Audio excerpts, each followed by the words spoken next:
Стимулирование промышленного экономического роста – важнейшая задача для всех уровней власти. Об этом на заседании Президиума Госсовета России заявил Владимир Путин.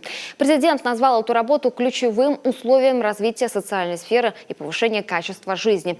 Поддерживать надо прежде всего перспективные проекты, которые будут пользоваться спросом как на внутреннем, так и на зарубежном рынке. Инструменты для стимулирования этого у субъектов страны есть, считает глава государства. Это и региональные контракты, налоговые льготы, меры прямой поддержки и субсидирования. Важно только, чтобы эти инструменты не ограничивали конкуренцию, а напротив, развивали ее. Чтобы расширить полномочия регионов по обеспечению экономического роста, предлагаю включить средства, направляемые на развитие экономики, в состав модельного бюджета субъекта федерации, то есть рассматривать их как обязательные расходы региональных органов власти. Также считаю необходимым проработать особые меры поддержки малого производственного бизнеса, снизить риски работы начинающих предпринимателей, стимулировать качественную занятость на местах. Отмечу следующее.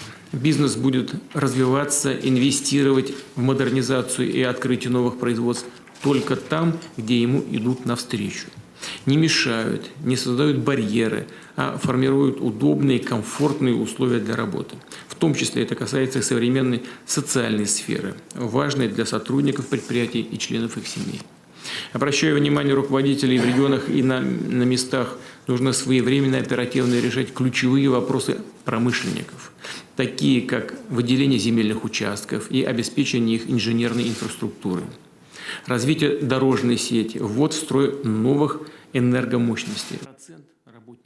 Отметил президент и необходимость доступности финансовых ресурсов для предприятий. На уровне страны это фонд развития промышленности, сейчас в портфеле которого около 270 проектов.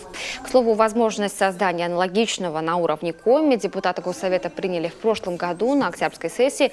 Как пояснил тогда вице-премьер Николай Герасимов, в будущем он, как и федеральный, позволит развивать новые проекты, привлекать средства не только государственные, но и частные. В качестве меры господдержки речь идет в том числе о получении промышленниками льготных займов.